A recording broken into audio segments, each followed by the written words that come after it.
make a video just touching on tone, honestly. I've been making a lot of videos with my Gold Glory, and funny enough, I'm actually selling that guitar. Nothing against it, I still love the guitar. It does kind of hurt me to let it go, but I'm trying to put more versatility in my rig, and when it comes down to it, I already have two single pickup guitars, that one and my Firebird 1. But this one just has far more sentimental value to me, and I feel most comfortable on a Firebird body. I played a Gibson HP 2017 Firebird for a long time, and that was like my baby. That was my workhorse for a number of years. So it just feels more comfortable. I'm going to be letting it go and hopefully replacing it with a Strat or maybe a Tele, you know, just to get some Fender on my rack. I've got this right now and my Epiphone inspired by Gibson ES335 that I'm absolutely loving. It took me a second to get used to it because it had been so long since I had owned a guitar with two knobs, or two volumes I mean, and the pickup selector, so it took a minute, but love that guitar. It feels and sounds amazing. Today I'm running through half of my home rig, just the little Blackstar Superfly. Everything's dimed except for the tone is completely rolled off. They're pretty bright, as well as this guitar. And I've got the slightest bit of like a Matt Schofield, Robin Ford type of delay, just because it doesn't have any reverb on it. So it gives you a little bit of the that kind of vibe. Lately at my gigs, I've been performing as a duo with my girlfriend Jen. I'll leave a link in the description so you guys can check out our website, see our videos and all that. And having that smaller ensemble, clearly I couldn't, you know, gig with my super reverb. I'd be that guy. So I got something smaller, and oddly enough, as much of a Fender guy as I am, I got a Vox AC10, and I've been loving it. As soon as I got it, replaced it with tubes. I know they did upgrade to JJ's, but I'm still just picky with components, so I got some gold pin tubes. I believe they were tungstels, and replaced both the EL84s and the 12AX7s, and it sounds amazing. I've found that these amps sound best when you get to crank the master, keep the, you know, gain maybe no more than noon. And I actually have the EQ completely turned off, so the bass and the treble are completely turned off. I'm sure you've probably seen other videos of people talking about that. It gives it more of a truer, like vintage Vox sound, and I totally dig it. I put in a little bit of reverb just because the whole digital reverb thing is weird, but I still use a little bit of it just because I'm a reverb guy.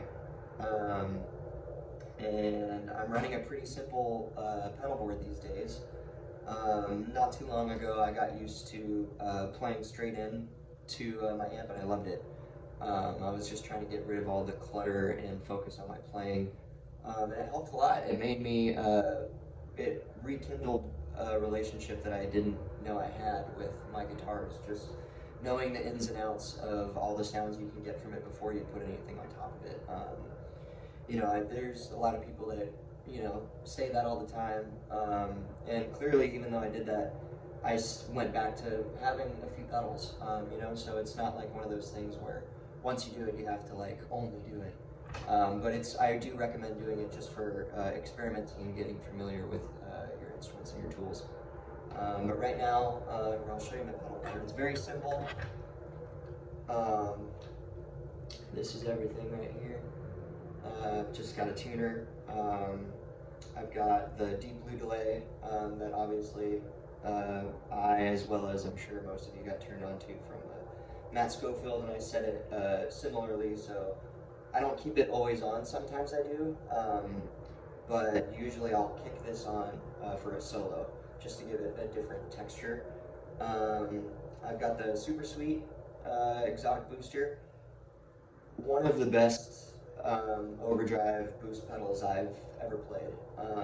If you're thinking about getting one, just get one. They're awesome and they're loud. There's so much volume on tap with this little knob. Sometimes, honestly, depending on the venue, I mean, 9 times out of 10, I don't really even have to kick this on, but sometimes I do.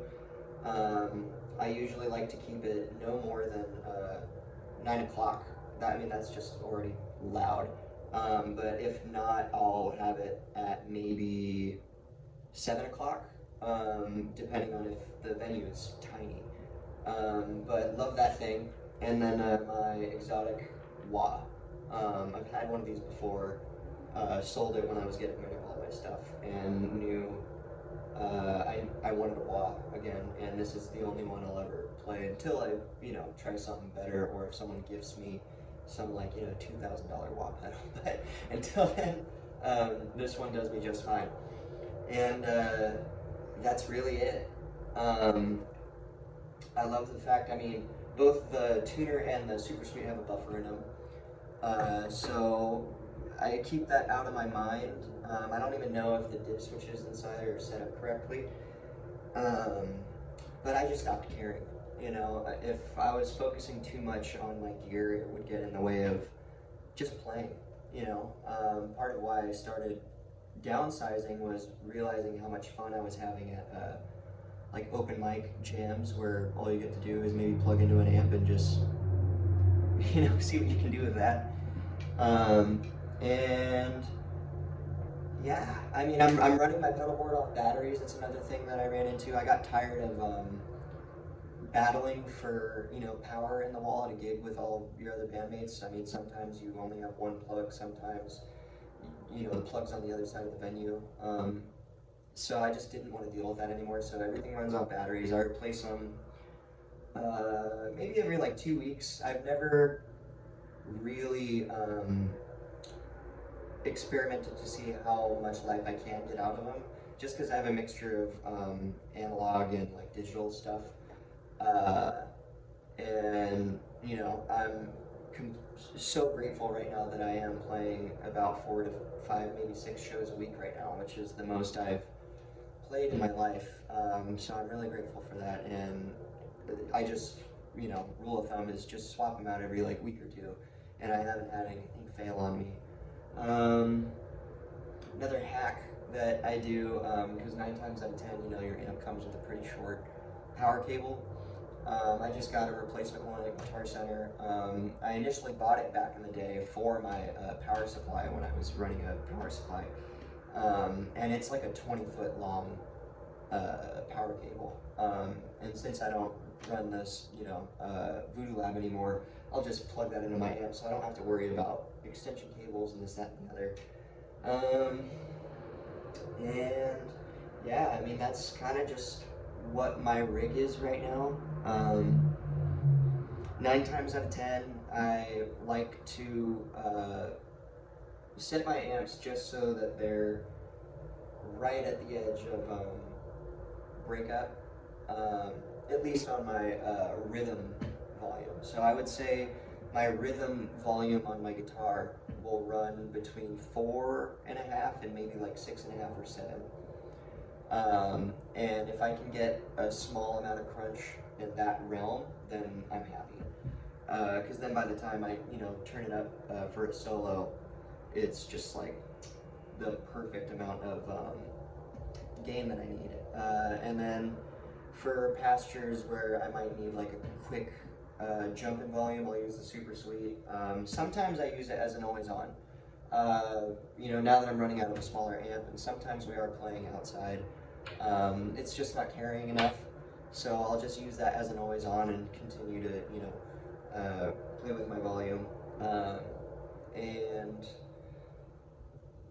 I mean, it's just everything I need and everything I don't need, I guess. Sometimes I wonder or debate getting some kind of modulation like tremolo, harmonic trem, or like a univibe, deja vibe. But it comes down to, do I need it or do I want it? So until the day I need it, I would like to keep it off my pedalboard.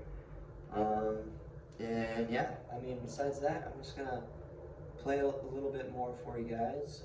Thank you to anyone who's been following, subscribing, liking, commenting. It's cool. You know, I get to make new friends through, you know, just shooting shit, posting videos. That's about it. Like I said, I'm gonna put a link down here for mine and Jen's website. So if you are in the Austin area, you can maybe check out one of our shows. If you like this shirt, I make tie-dye shirts. I'll also put that link down here. It's a company called Acid City Limits. All hand done by me.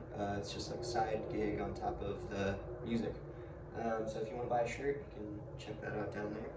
Thanks, y'all, and I'll see you when I make another video.